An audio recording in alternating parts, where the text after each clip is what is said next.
감사합니다. 고맙습니다. 344강 강의 시작을 할게요. 지난 시간 좀 길게 해서 이번 시간 좀 짧게 할게요. 이번 시간에 다 안 되면 다음 주에 조금 더 이어서 할게요. 344강의 제목은요, 부자에 대한 개념에 대해서 좀 공부해 보겠습니다. 부자에 대한 개념. 우리 사주명리학을 공부하다 보니까 자꾸 이제 옛날 방식을 많이 알게 됩니다. 맞아요. 옛날 방식도 공부해야 되고, 그 다음에 이 고전적 명리학이 현대 시대에 어떻게 발현되고 있는가에 대해서 좀 알아야 된다라고 생각을 합니다. 그러니까 원래 그 명리계의 교과서 같은 얘기들은 어떻게 보면 거의 조선시대 기준으로 만들어진 얘기들이고, 현대사회가 거의 20년, 30년 만에 정말 급변을 했어요. 정말 현대사회가 20년, 30년 전에 급변을 합니다. 가끔 저는 한 10년, 20년 전의 드라마 내용들을 보면서 옛날 추억의 드라마 이런 거, 10년, 20년 전 거, 저희 어머니처럼 무슨 전원일기 이런 건 안 봐요. 네. 전원일기 말고 이런 거죠. 그 10년, 20년 만에 우리 사회가 정말 진짜 많이 급변을 했어요. 어떻게 보면은 되게 발전했다고 저는 봅니다. 가끔 사람들은 이런 사람들 많아요. 말세야, 말세. 세상이 어떻게 되려고. 말세야, 세상이 망하려고 그래. 라고 생각하는 사람은 정확히 말하면 자신이 퇴보하고 있다는 걸 느껴야 돼. 사회가 발전한 게 아니라 내가 퇴보하면서 과거를 그리워하는 형태. 변화된 사회에 내가 적응하지 못하니까 내가 잘못된 게 아니라 세상이 잘못됐다라고. 그 뭐 함부라기 뭐 옛날 2, 3천 년 전에 무슨 그 발굴 현장에서 보면은 요즘 젊은 것들은 문제야 뭐 이렇게 써 있었다고 그렇게 얘기를 하잖아요. 그러니까 현대를 살아가고 있는데 많은 일부 분들은 말세야, 나라가 어떻게 되려 그래, 요즘 젊은 것들 왜 이래, 나라가 망하려나 보다 뭐 이렇게 얘기를 하시는데, 저는 오히려 10년 전, 20년 전, 30년 전 드라마를 보면 야, 도대체 저 때 어떻게 살았을까? 저 때 정말 어떻게 살았을까? 지금은 정말 대단히 진보했다. 정말 인간을 존중하는 사회가 됐고 옛날에 비하면 정말 많이 발전했다. 뭐 하나 예를 한번 들어보죠. 2006, 7년도에 지붕 뚫고 하이킥이라는 드라마가 있었었는데 기억나시는 분들 많을 거예요. 그 당시에 아 재밌다 하면서 지붕 뚫고 하이킥을 재밌게 보셨어요. 저도 되게 재밌게 봤습니다. 얼마 전에 우연한 기회로 그 지붕 뚫고 하이킥이라는 드라마를 유튜브로 몇 편을 봤는데, 그 유튜브에 이런 얘기가 나와요. 그 무슨 재수한 여자 고등학생이 있는데 그 민용이라고 하는 선생님이 그 재수생 학생이 뭐 좀 잘못해서 하니까 체벌을 합니다. 교무실로 불러와가지고 체벌을 손바닥 내 해가지고는 막 이렇게 때리는 장면이. 때리는 장면은 이제 직접적으로 안 보여주고 이제 탁탁탁 소리가 나면서 뭐 맞았구나. 그래서 체벌받고 나가서 이렇게 양동이 들고 벌 서는 장면이 그 지금으로부터 한 15년 전쯤 드라마인 것 같은데 나옵니다. 요즘에 체벌 못해요. 설사 말 좀 안 들었다고 공부 좀 안 했다고 체벌을 했다가는 선생이 잘립니다. 대단하죠? 제가 고등학교 때는요, 꽤 됐죠? 제가 고등학교 때니까. 아, 제가 중학교 때. 저희 중학교 때 지금도 생각나는 저희 중3 때 선생님이 체육 선생님인데 그분이 뭘로 유명했냐면 야구빠따 휘두르는 사람으로 유명했어요. 시험 끝나고 나면은 학생들에게 줄빠따가 옵니다. 그래서 중학교 3학년 동안 모든 시험 성적 중에 가장 잘 본 시험을 기준으로 지금 본 시험에서 하나 틀릴 때마다 야구빠따 한 대입니다. 그래서 제가 중학교 3학년 때 전 중학생 시험을 통틀어서 가장 시험을 잘 봤습니다. 그래서 저는 한 대도 안 맞았습니다. 1, 2학년 때 공부를 안 했거든. 그래서 3학년 때 야구빠따를 휘두르니까 내가 다행이다 공부 안 해서. 그래서 3학년 때 하여튼 그랬어요. 근데 너무 잘 나갔다가 그 다음 시험에 얻어맞으니까 적당히 잘했다고 이제. 와, 지금 생각해보면 대단하죠? 야구빠따로 풀 스윙샷을 해서 애들 엉덩이가 다 붕붕붕붕 부어서 가는데 특히 공부 잘하는 애들이 많이 많습니다. 왜? 1, 2학년 때 공부를 잘하니까 3학년 때는 더 이상 잘할 수가 없거든. 걔는 이제 줄빠따 맞는 거야, 줄빠따. 지금 생각하면은 그분은 거의 무기징역감. 지금 생각하면은 야구빠따로 때릴 수가 있습니까? 자, 옛날 시대를 보면은 그런 느낌이 들죠? 15년 전쯤에, 10년 전쯤에, 아니야, 10년. 딱 10년 전쯤에 건축학개론이라고 하는 영화가 있습니다. 그 건축학개론이라는 영화, 그게 이제 일부에서는 수지학개론이다, 뭐 이제 이런 식으로도 얘기가 나왔는데, 건축학개론에 보면은 지금도 그 남녀들 사이에서 논쟁이 되고 있는 과연 유연석은 수지를 어떻게 했을까? 뭐 이런 이제 영화 안 보셨죠? 이거 보세요. 그 당시에 이슈였어. 과연 수지는 그날 밤 유연석과 어떤 일이 있었을까? 그 당시에는 유연석이라는 배우가 지금은 되게 멋있는 배우로 나오는데 그 늑대소년이라는 영화에서도 진짜 쓰레기로 나오고 그 건축학개론에서는 아주 공적인 강남 부잣집 날라리 뭐 여자 킬러 뭐 이런 걸로 나와서 저도 그 영화를 보면 저 유연석 저 때려 죽일 놈 막 나도 그때 그 보면서 그래 꼭 나 20살 때도 꼭 저런 애들이 있었지 주변에 그런 생각을 하는데 그러니까 그게 뭐냐면은 그 당시에는 오히려 남자 선배가 여자 후배의 술을 진탕 먹여가지고 인사불성으로 만든 다음에 집에 데려다 준다고 하면서 집에 데리고 가서 일이 벌어지던 일이 다반사였다. 모르겠어. 그럴 수도 있고 아닐 수도 였는데 그 당시에는 여자가 그걸 가지고 왈가왈부를 못했어.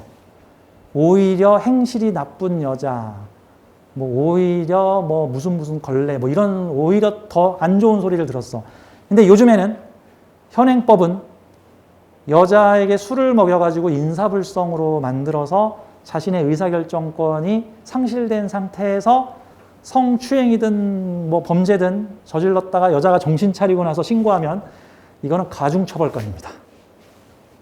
그래서 요즘 만약에 그 영화가 요즘 현대시대에 했다면 유연석은 바로 신고 들어갈 남자입니다. 유연석. 왜 그 영화에서 보면 실제 수지는 그 수지라고 하는 여자 주인공은 그 강남 선배인 그 남자 선배를 좋아하지 않고 다른 남자, 그 남자 주인공을 좋아했었거든. 뭐 그런 내용들. 불과 10년 전에 영화에서도 그 당시에는 그래, 그땐 당연히 그랬지 라면서 봤던 게 10년 후에 지금의 사상으로 보면 저거 신고하면 바로 쇠고랑인데 저 강남의 부잣집 아들이고 나발이고 저거 신고하면 무조건 끝이야. 설사 뭐 증거불충분으로 풀려나더라도 걸렸다는 경찰에 신고당했다는 것만 가지고도 너는 명예의 끝장이야. 이래버릴 수 있는 거거든요. 요즘 같았으면. 요즘에 이제 이게 일종의 여권 신장이 됐다라고 봐야 되는 거죠. 물론 여성분들 입장에서는 아직도 멀었다라고 생각하시는 분도 있을 텐데 어쨌든 예전에 비하면 여권 신장은 쭉 이어져 왔다. 10년 전만 해도 그런 밤중에 그런 일이 생겼을 때 여자가 나 억울하다 그랬다간 오히려 여자가 매장되고도 남았을 그런 시대였는데 요즘에는 시대가 완전 바뀌었죠.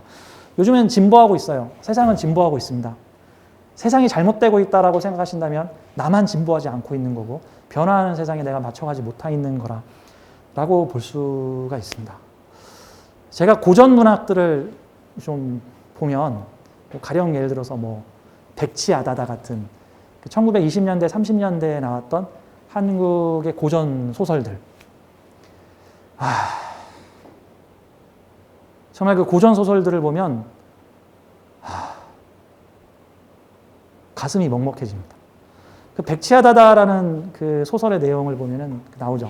그 바보 아다다가 있었는데 시집 갔다가 소방 맞고 쫓겨나고 그러다가 또 어머님한테 매 맞고 쫓겨나고 그래서 갈 데가 없이 동네 총각 자신을 약간 흠모하는 것 같은 동네 총각집에 갔더니 동네 총각집이 나랑 살자 해가지고 그날 밤 동침을 하고 각시가 됩니다. 그랬더니 이제 색시도 얻었으니 우리도 땅이 필요하니까 저쪽 섬에 가서 섬에는 땅값이 사니까 거기서 밭을 만들어가지고 그러면서 그 남자가 돈을 가지고 백치아다다를 데리고 인근의 섬으로 가서 봐, 나 돈 이렇게 많어.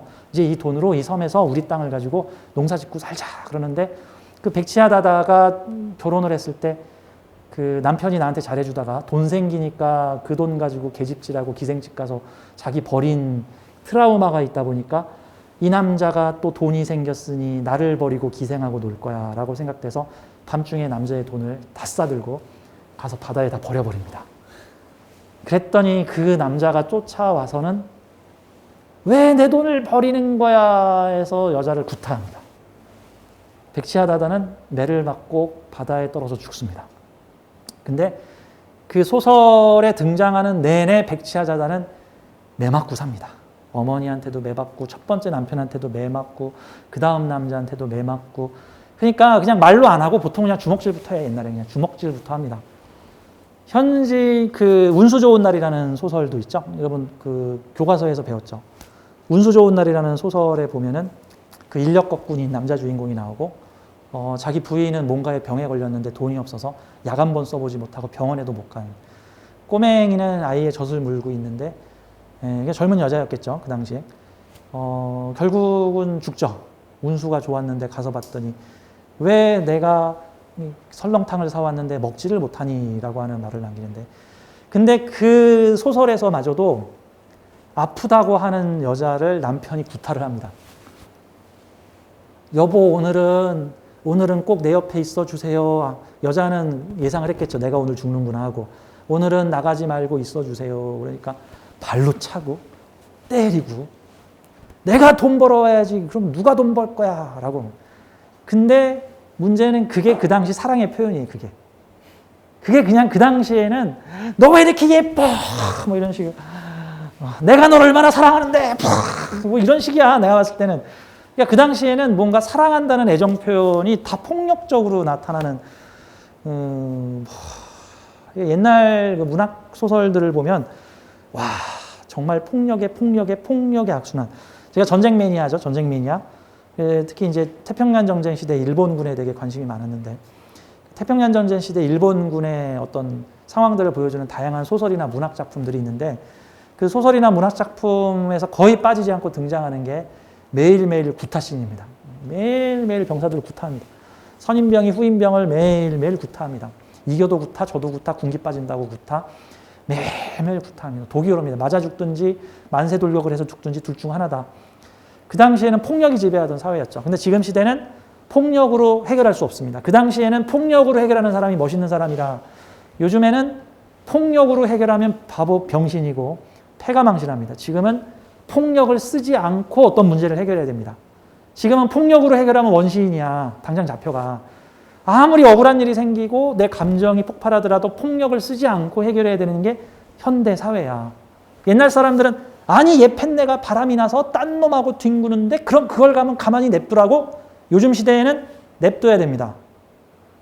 그 외도 현장을 덮쳐가지고 그 남자를 주먹질이라도 한대 하는 날이면 바로 폭행죄로 걸립니다. 요즘에는 쌍방과실이라고 해서 상대가 나를 주먹질을 해서 내가 주먹질을 하게 되면 나도 때렸어. 제가 10대 때리고 나 한 대 때렸어. 이러면 무조건 쌍방폭행입니다. 정당방위 이딴 거 없습니다. 정당방위 제시하려면 그냥 등으로 있든가 아니면 그냥 맞기만 하고 내 주머니 이러고 있어야 됩니다.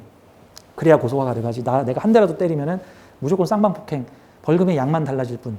이런 형태가 되는 거죠. 그러니까 옛날 시대하고 요즘 시대는 정말 많이 달라졌다. 제가 이렇게 이 긴 얘기를 하는 이유는 명리학도 바뀌어야 한다. 옛날 방식으로만 보지 말자. 우리 부자의 기준에 대해서 좀 설명드리고 싶어요. 부자의 기준. 자, 명리학 고전에서는요, 전통적인 부자 사주는 어떤 사주입니까? 라고 말하면은 신강, 재강입니다. 신강, 재강. 몸, 신자, 몸도 강하고 일간도 강해야 되겠죠. 그러니까 뿌리가 있는 일간에 그 다음에 재강, 재물도 강해야 하고 신강, 재강. 요게 고전적 부자 사주의 조건입니다. 그럼 신강, 재강은 어떤 사주일까요? 고전적 부자들인 이분들이죠.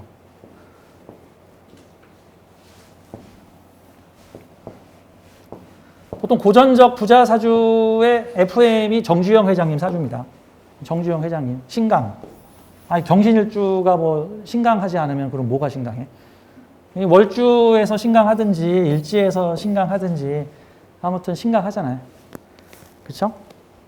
가끔 사주 보시는 분들 중에 저한테 신강신약을 되게 심각하게 물어보시는 분이 있는데, 요즘 현대사주에서 신강신약은 그닥 중요하지 않아요.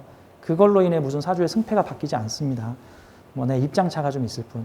차라리 평화로운 시대에는 신약들이 더 유리해요. 난세의 시대에는 신강들이 유리할 수 있고, 즉 환경이 내 마음에 들지 않으면 신강들은 환경을 바꾸려고 합니다. 신약들은 환경에 그냥 적응합니다.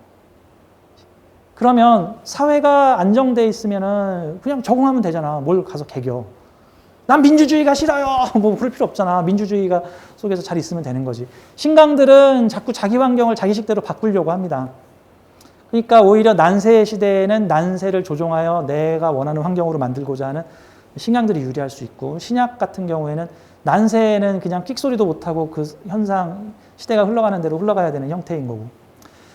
자, 부자들은 보통은 그 우리 난세 시절에는 내 돈을 지킬 수 있고 내 재산을 지킬 수 있는 나의 뭐 뚝심, 나의 자립심, 나의 능력, 나의 실력, 이런 것들이 필요하죠. 그래서 그렇게 걸럭이라고 하는 자기근 또는 뭐 양인이라고 하는 강한 근, 나의 추진력을 가지고 이게 해묘 목국을 만들었으니까 제국이잖아요. 제성국.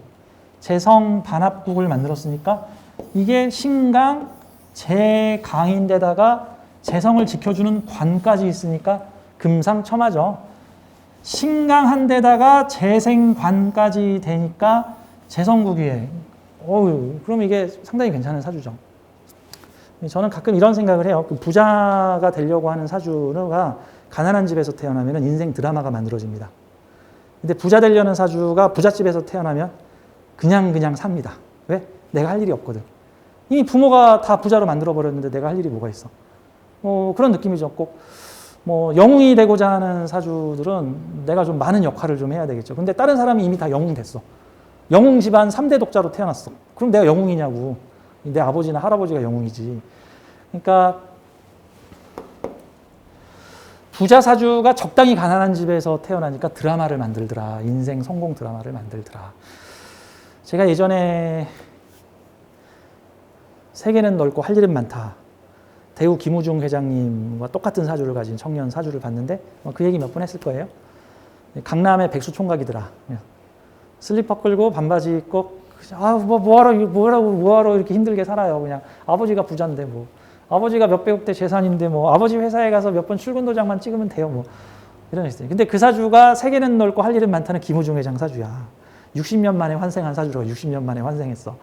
부잣집에서 태어나니까 바보가 돼 있어. 가난한 집에서 태어났으면은 이런 세상 못 살겠다. 내가 부자가 되겠다라고 하겠죠. 근데 응애 하고 태어났더니 이미 아버지가 다 일어났어. 뭐 집안이 다 부자야. 할 일이 없는 거야, 할 일이. 이게 좀 애매한 거죠. 그러니까 각자의 사주가 어느 시대에 태어나서 어느 환경에서 자라느냐에 따라서도 사주 해석의 변수는 정말 다양하다라고 봐야 되는 거예요. 자, 전통적인 사주는 신강, 재강. 정주영 회장님. 거기다가 비경겁제와의 경쟁력으로 정관까지 가지고 있습니다. 와, 대단하죠? 이 돈을 묶어둘 수 있는 인성도 가지고 있으니까 다 갖췄죠.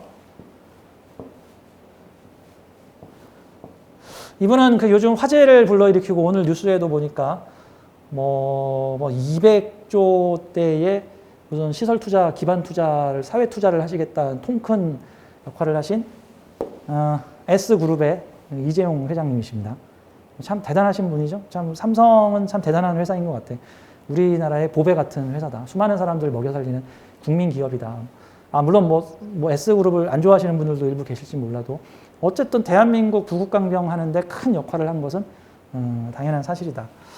라고 보는데요. 재강이죠. 재강, 신강. 이것도 재강, 신강이 되죠. 신강, 재강. 근이 앞에 있는 게 아니라 근이 뒤에 나오죠. 근이 뒤에 있으면 인생 후반으로 갈수록 강해지죠. 인생 후반으로 갈수록 내 주도권이 생기죠. 사실 이분 입장에서야 이분의 아버지가 살아계셨을 때는 별로 할 일이 없고 그냥 황태자 같은 느낌이었잖아요. 그냥 1대 이병철 회장님, 2대 이건희 회장님, 3대 걔는 뭐냐? 그런 느낌이에요. 3대 걔는 뭐냐? 이분이 옛날에 삼성 쇼핑몰 만들었다 망하셨죠, 이제. 초반에는 좀 능력이 그랬는데, 그래서 참 대단하신 분인 것 같아, 이분도. 이게 전부 재물이잖아요. 이거 전부 재물. 재물의 권력까지 가지고 있잖아요. 이게 왜 국가에서 지켜주는 재물이에요? 국가에서 지켜주는 재물. 국가 곳간이잖아. 나라의 평관 곳간에서 올라온 재성을 내가 관리하게 됐잖아요. 관리. 그래가지고 상관으로 이렇게 키워주고 있는 형태. 뒤에 많은 사람 뚝심 있게 내 능력으로 만들어내다. 이렇게 보는 거죠. 이분이 참 고생을 많이 하셨죠? 근래에 들어서 몇 번 감옥에 갔다 오시고, 최순실 게이트에 엮여가지고 아주 고생을 좀 많이 하시는 케이스셨죠. 이 사주도 재강, 신강, 재강. 그러니까 전통적 부자 사주의 조건을 신강, 재강 이렇게 보는데 이제 현대적 부자들을 보겠습니다. 자, 우선 우리나라 1위 부자라고 알려진 이분을 제치고 얼마 전에 이분을 제치고 1위 부자 자리에 오르신 분이 계십니다. 그분이 바로 이분입니다. 카카오 그룹의 김범수 회장님이십니다. 여기 있는 두 분이 사주 비슷하죠? 두 분 다 카카오 그룹 분들이십니다. 이분은 카카오 뱅크. 대한민국 은행사를 새로 썼